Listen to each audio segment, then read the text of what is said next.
Wow, we have technology. We've got the microphone back.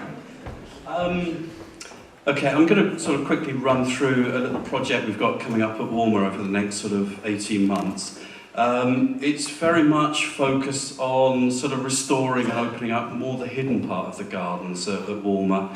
You're probably all familiar with the Queen Mother's garden, and that's pretty much become a sort of iconic symbol of the amenity side of the garden at Walmer. But this is more about sort of opening up the bigger area of the gardens, which have been neglected really for the last sort of 50 years.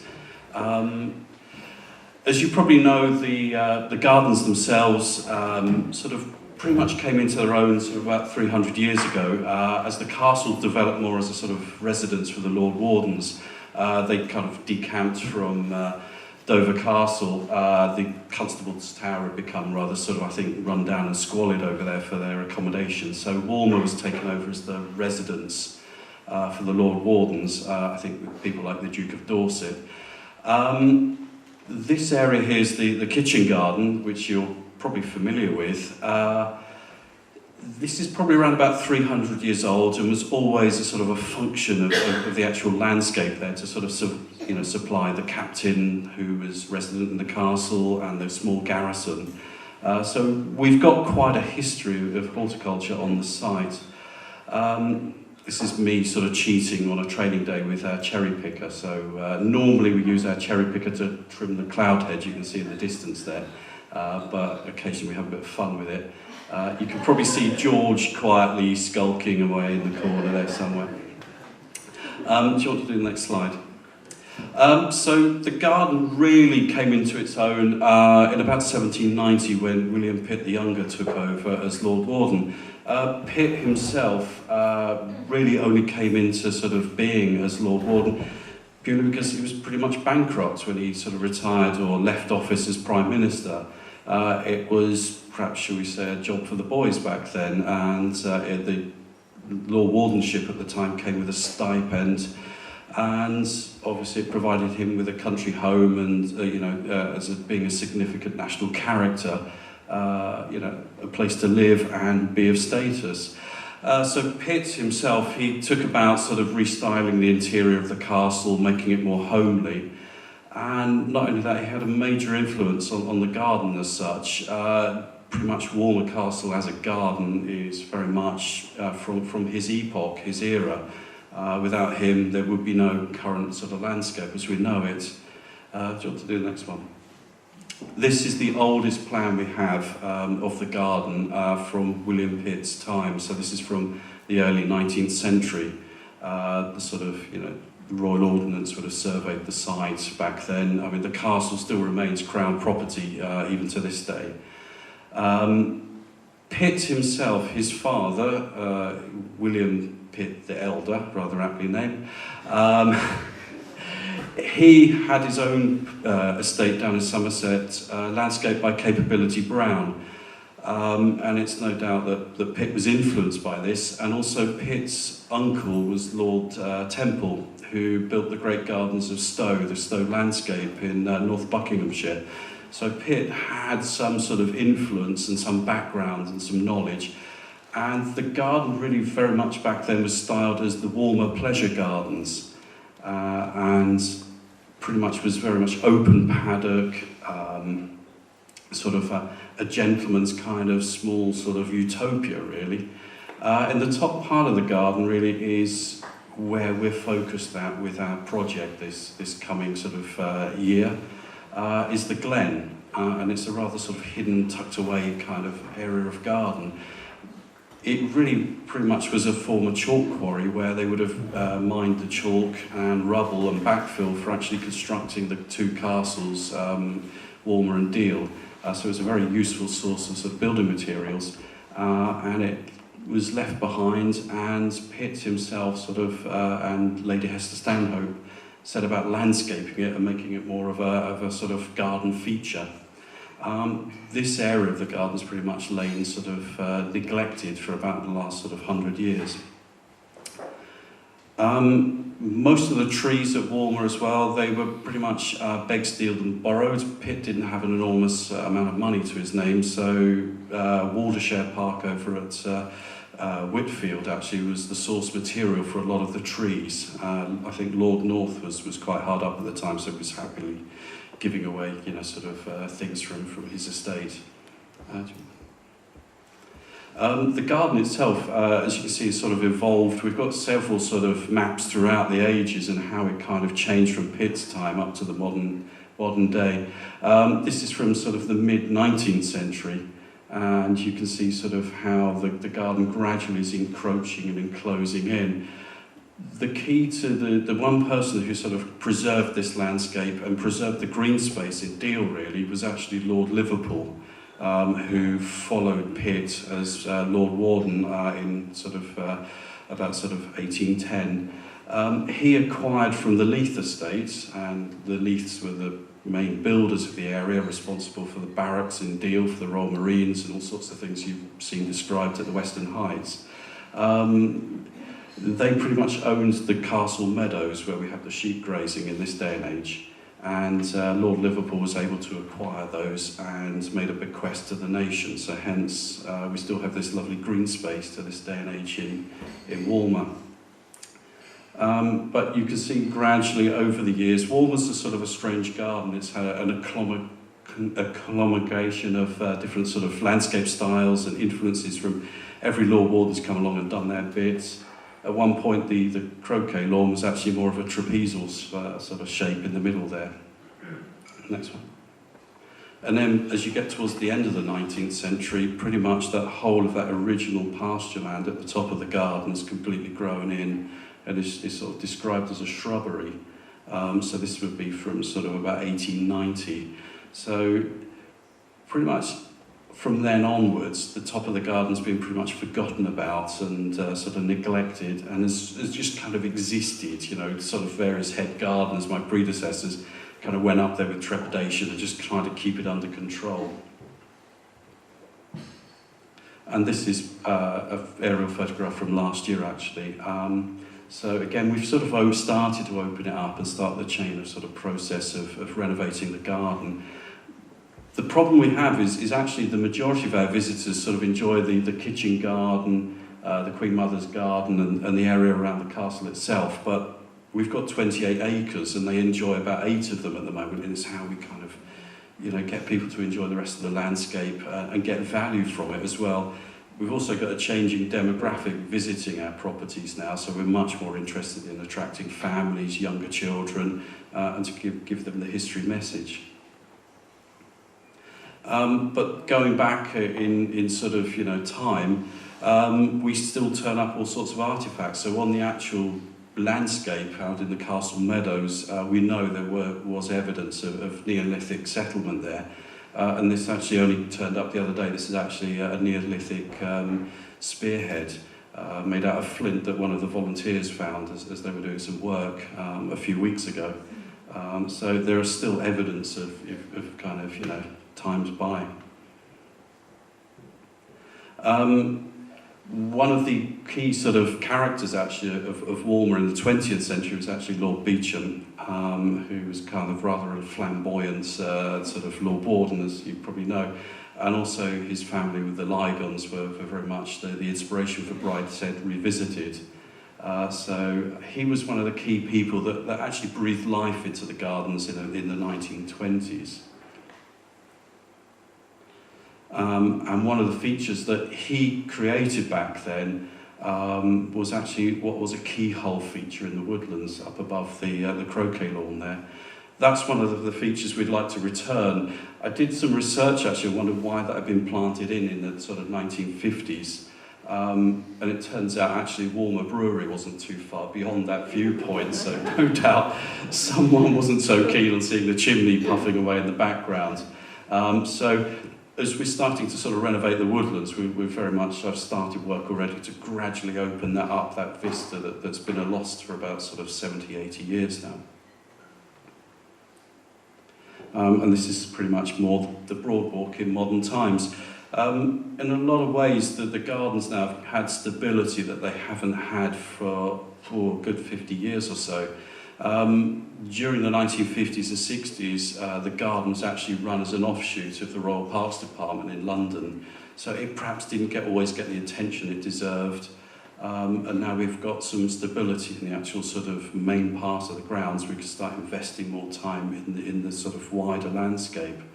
One of the things I found when I took over as head gardener 3 years ago was actually there's a beech hedge there just in the distance, and that almost acted as a psychological barrier for people. They didn't go beyond that hedge. It was sort of a wilderness up there and not very well understood, and we weren't really getting a message across. So it's a big part of what we're trying to do with the garden.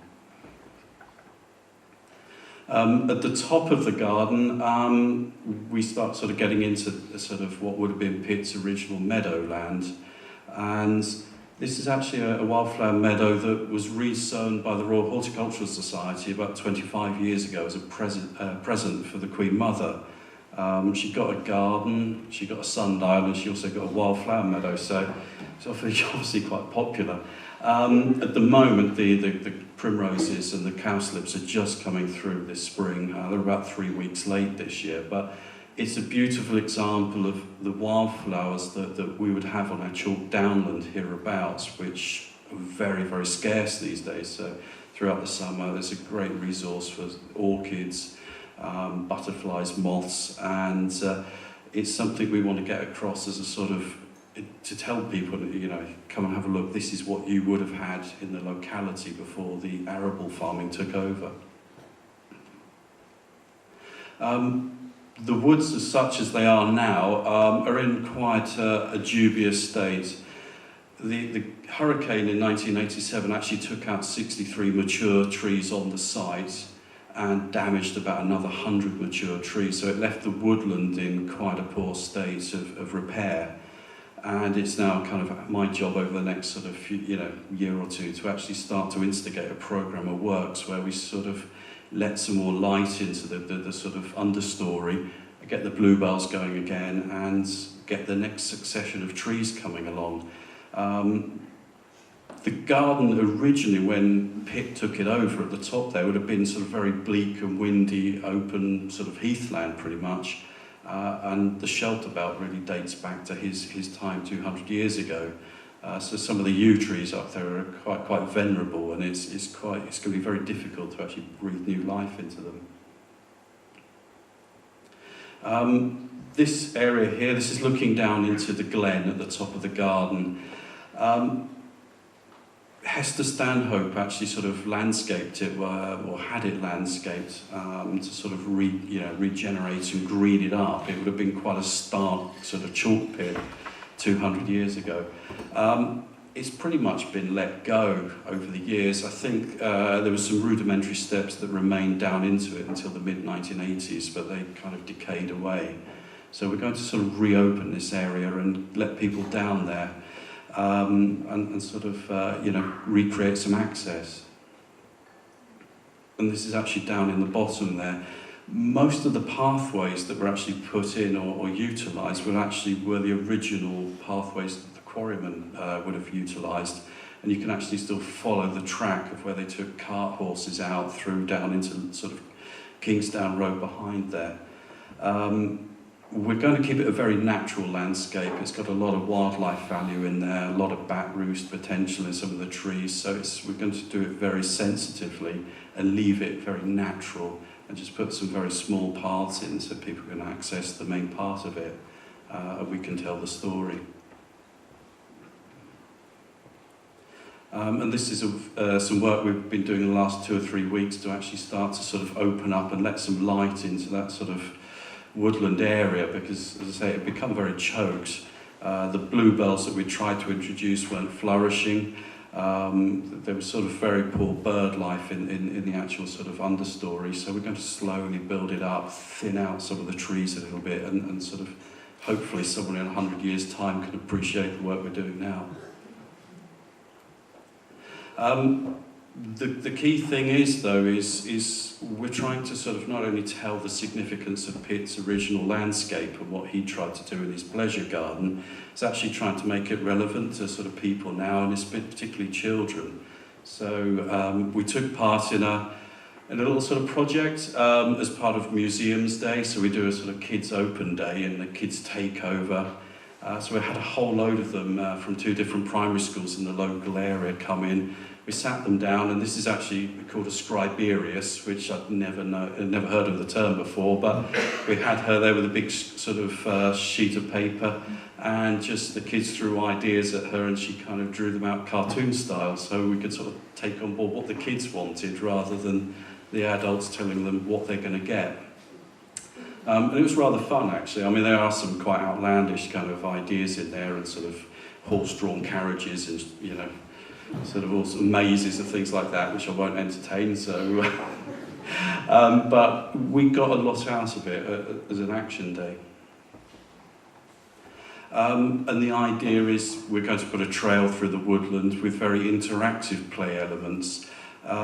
We've done some research, and if you go to a lot of stately homes and historic properties these days, the playground is becoming almost more important than the actual property itself. You know, it's almost like an arms race. If you go to Hampton Court Palace, there's an absolutely enormous, great big playground there now, which is an absolute riot of noise.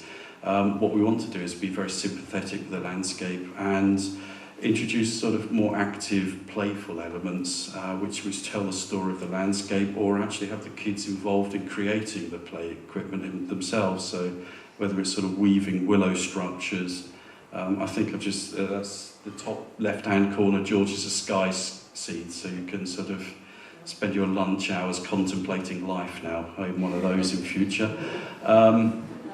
But also, you know, telling the story of the wildlife through birds, you know, carved sculptures, using the wood that we're creating from the tree surgery, and having a bit of fun with it. It's also what we're doing with the community. So these guys are from the Meadowside Centre in Kingsdown Road. The chap in the centre, Paul, there, I think he was, you know, made for management. He's kind of our supervisor on a Monday. They're all charming guys. They have learning difficulties, but we get them to do wonderful stuff. So, you know, we had them last year planting daffodil bulbs up in the meadow. They're all looking glorious now. But it's what we're trying to do is an activity plan that involves lots of different sort of sections of the community. And male mental health is another aspect that we're looking at as well, to sort of connect with people. We found with volunteering, as others that you know, use volunteers will tell you, is it becomes a very good social part of life as well for them. Many come in for the interaction. There are a lot of people out there who are quite lonely, and they enjoy coming in, giving some time to us, but also just meeting people and doing something constructive with their time. And also we've been able to get some funding from the Heritage Lottery Fund, and they challenged us and said, have you looked at people that you wouldn't normally expect to sort of find in a heritage garden or a heritage property? These are guys, these are all refugees that are based around Folkestone. So they're guys who've kind of travelled from Afghanistan and Syria and all sorts of places. And it's learning how we can actually tell them a bit about our culture. They're here, you know, regardless of whether some people like them or not, but they're here, and how we get across our culture and what we do. And it was quite fascinating spending an afternoon with them. We made some hay last year in our meadow. They put a bit of work in. I'm not sure headphones are sort of, you know, the norm for horticulturalists. But it was really good fun, actually. And we learned as much from them as they did from us. You know, the Eritrean guys were busy walking through our glass houses, sort of, you know, we were able to talk plants. You know, it's a cultural link that you forget about sometimes. So it was rather nice. But anyway, I thought I'd leave you with a nice, pretty foggy picture, seeing as we had plenty of it today. But very much, whatever we're trying to do with the garden, it's trying to keep that ethos and that essence of what makes it special now, but also preserve a nice green space for Deal for future generations, I think. Okay, thank you.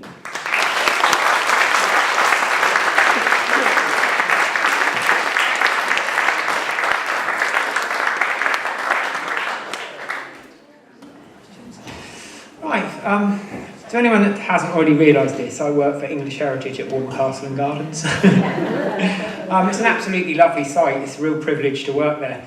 I found that really, really interesting, and it's quite relevant being in the Astor Theatre on Stanhope Road, which is of course named after Lady Hester Stanhope, who Mark mentioned during his talk. So, does anybody have any questions? Yeah. The quarry, would there have been a lime kiln originally connected to the quarry? If you're quarrying chalk, and you would have, wouldn't it have?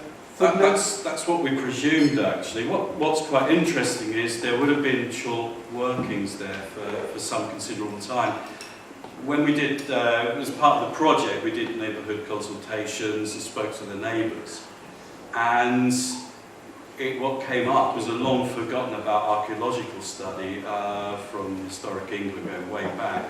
One of the neighbours actually reported that they'd had a dog chewing at a bone in a sort of earthen bank on the boundary with us. And when they called in the archaeologists, they discovered it actually was a Saxon burial mound. So that, believe it or not, they sort of managed to sort of get human remains out of it. So but actually things like that prove that actually it was quite a worked quarry. So probably in the beginnings it might have been a lime kiln or for making lime. I suspect more latterly it was actually more for backfilling the rounds of the castle. Originally, when they built Deal and Walmer castles, the gun platforms were based on wooden sort of structures. I think when you look back into it, when they needed to sort of pep up the defences since the late sort of 16th century, those were quite badly decayed, so they backfilled with spoil, and we suspect it was more about quarrying the spoil for bolstering the defences of the castle more than anything. Any other questions at all? Yeah, Phil? Yeah, what are the artefacts you found apart from that amazing flute? Just not many. I suspect because the landscape's been so churned over the time, because various landscape sort of people came in 18th, 19th centuries, that not an awful lot actually. Occasionally we turn up bits of pottery, clay pipes. It seems the sort of gardeners were smokers, more so than now. So we would find occasional bits and pieces. But actually that was kind of, they got quite excited about that. It was the first time we've actually found some of the dated back to the Neolithic time. But unfortunately in the meadows where the main Neolithic evidence was, Southern Water dug a great big sewer across it, I think in the 70s, I think, so it kind of degraded that archaeology quite a lot. Yeah, over there at the back. To what extent do you hope to be able to make the quarry more accessible? We're actually going to put down a green oak staircase so people can actually walk down into it. The actual project itself has gone through all sorts of guises. Someone suggested a zip wire, but I didn't fancy the health and safety check, as George and I both know to a cost of a morning, and a treetop walkway. But we're actually doing two things. One is a staircase down, but we appreciate there's an access issue there for the less able. So we're actually going to do a little sort of cantilevered viewing platform so people can actually sort of get a bit closer and look down into it. Thank you. Yeah, over there.